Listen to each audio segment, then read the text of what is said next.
Top quality और consistent performance के लिए सिर्फ सिल्वर पंप नाम याद रखना। क्या नागपुर में गुजरात मॉडल था और क्या फडणवीस को इस्तीफा देना चाहिए? देवेंद्र सैयद जब्बार जी बिल्कुल बराबर बात बोल रहे थे। नागपुर के अंदर जो गुजरात में किया गया था साबरमती एक्सप्रेस के साथ, जिस तरीके से हिंदुओं को जला गया था, वैसे ही पुलिस कर्मियों को जलाने की कोशिश की गई थी।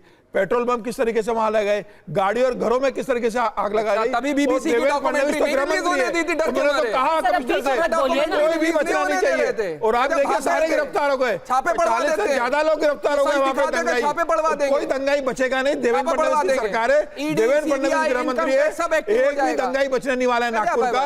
और जो इसके पीछे इसका मास्टरमाइंड है, जो ताकतवर है, जो उसमें इन्वॉल्व है, तो सब लोग गिरफ्तार होने वाले इसके अंदर। चाहे वो शरद पवार उसको समर्थन दे दे, चाहे उद्धव ठाकरे समर्थन दे दे, चाहे राहुल गांधी का मोक समर्थन उनको रहो। और इसीलिए भी नागपुर को लेकर ये कहा है कि जिन लोगों ने किया है उनको गिरफ्तार किया जाए। राहुल गांधी कह रहे हैं, शरद पवार कह रहे हैं, उद्धव ठाकरे कह रहे हैं साधना के अंदर। एक सेकंड मुमताज रिजवी, एक सेकंड मुमताज रिजवी। अब यहाँ पर एक नया एंगल है कि फहीम खान भड़काए हिंसा, अटैक करे कोई और कैसे अटैक करे और इस्तीफा दे दे देवेंद्र फडणवीस। क्या क्या हुआ यहां पर अब मैं नाम और कुछ और यहां पर तथ्य बताती हूं। हंसापुरी में 2019 बैच के आईपीएस अफसर हैं डीसीपी निकेतन कदम। पालघर में उनके गले पर अब आप पालघर पे पहुंच गए। फौरन पालघर में साधुओं के साथ एक सेकंड, दिया क्या इस्तीफा? दिया क्या लेकिन यहाँ पर होता है, दिया क्या इस्तीफा पालघर के साथियों के बाद? उस वक्त मुख्यमंत्री दोषी है। अंबानी के घर पे 500 करोड़ की वसूली के लिए गृह मंत्री जेल चले जाते, इस्तीफा नहीं देते। कांग्रेस के साथ हेडलाइन दिखाते थे, लेकिन आज दिखाते नहीं है। आज दिखाते नहीं। पालघर में हुई हिंसा, साधुओं के ऊपर हुआ अत्याचार, और आज बताने को तैयार नहीं। अरे कोई तो नैतिकता होनी चाहिए भाई समाज में। चाहते नहीं, क्या बनाना चाहते हैं समाज को? बिल्कुल सही बात, बिल्कुल सही बात आपने कही। भारत जैसा खूबसूरत मुल्क दुनिया में नहीं मिलता है। जो चल रहा है उनको बताओ, समाज को क्या बनाना चाहते हैं। पे वीएचपी पे जिस दिन प्रतिबंध लग गया देश के अंदर, देश के अंदर, आप क्या चाहते नहीं है कि लोग सुन पाए कि सच में उस रात नागपुर में हुआ क्या? एक सेकंड, मैं चाहती हूं कि अजमेरा जी आप और मुमताज रिजवी सुने। डीसीपी हैं निकेतन कदम, उनके गले पर 15 साल के एक लड़के ने कुल्हाड़ी लेकर के अटैक किया। जो वहां पर आई विटनेसेस थे उन्होंने कहा कि ये लड़का सीधे उनके गले पर वार कर रहा था। उन्होंने अपना हाथ अपने चेहरे के सामने कर दिया, इसीलिए कुल्हाड़ी से उनके हाथ पे बहुत गहरे जख्म आए हैं। उसके बाद सीआरपीएफ के असिस्टेंट कमांडेंट है विकास कुमार झा, भगवागर चौक में उनके ऊपर पत्थर फेंके गए, उनकी गाड़ी टूट गई और 2 होम गार्ड हैं उनको लिंच कर दिया, करीब लिंच कर दिया इन 500 से 600 लोगों की भीड़ ने। अब मैं आईसीयू में अभी भी वो भर्ती हैं। तो आप मुझे बताइए मुमताज रिजवी, वही सवाल जो सैयद जवाद पूछ रहे हैं, क्या बनाना चाहते हैं देश को कि अब एक पुलिस वाले को लिंच किया जा रहा है?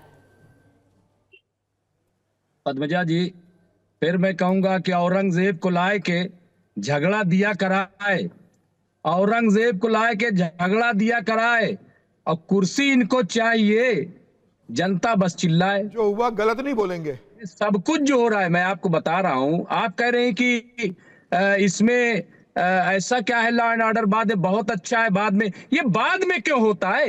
ये पूरे देश में जहां जहां भाजपा सरकार है बाद में कंट्रोल क्यों होता है?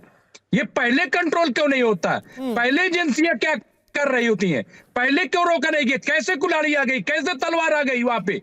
हाँ, क्यों भी इस भीड़ को नहीं रोका गया जब उनको पता था कि माहौल बहुत टेंस में? क्यों 10-20 पुलिस वाले थे? क्यों वहां पे बड़ी फोर्स नहीं है? अभी कल जंतर पुलिस के रहते कुल्हाड़ी आ कैसे गई? आपका वाजिब सवाल है। एक सवाल मैं उल्टा आपसे पूछूं, कुल्हाड़ी कोई लाया क्यों? असला कोई लाया क्यों? गलत है। पेट्रोल बम कोई लाया क्यों? भाई मैं क्रिमिनल जो लोग हैं, क्रिमिनल प्रवृत्ति के, मैं उनकी हिमायत नहीं कर रहा हूं, मैंने कंडम किया, वो गलत है, उनको अब सजा मिलेगी। देखिए उनपे, उनके खिलाफ कार्रवाई हो रही, उनको सजा मिलेगी। लेकिन सवाल जो सजा मिल रही वो तो हो नहीं, लेकिन जो हो गया उसके लिए अभी कल मैंने देखा जनता। आप मानते हैं कि ये मानसिकता गलत है और ये देश को अंधेर काल में घसीटने की कोशिश है? आप ये मानते हैं कि जो भी लोग ये कर रहे हैं, जो पुलिस वालों को मार रहे हैं, कपड़े फाड़ रहे हैं, जो लोगों के घरों पर हमला कर रहे हैं, ये मानसिकता गलत है?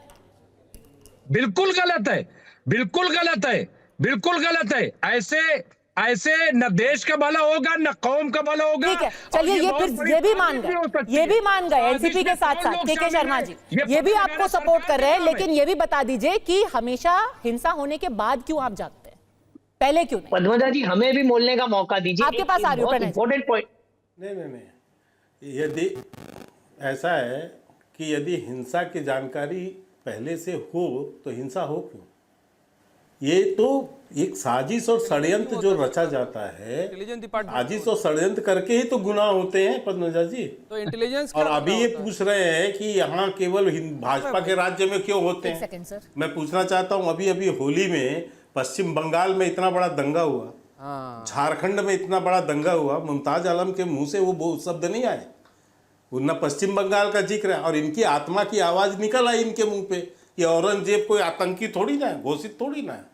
नहीं, अरे भाई तो घोषित कर दीजिए ना, आप डिक्लेयर कीजिए। ये मुमताज आलम की सोच है। अरे भाई, अरे भाई घोषित की जरूरत नहीं है, घोषित है। आपका ज्ञान कम है तो मैं कुछ नहीं कर सकता, इतिहास का ज्ञान कम है तो मैं कुछ नहीं कर सकता। आप उसको उसके लिए मेरे पास प्रश्न नहीं है उत्तर।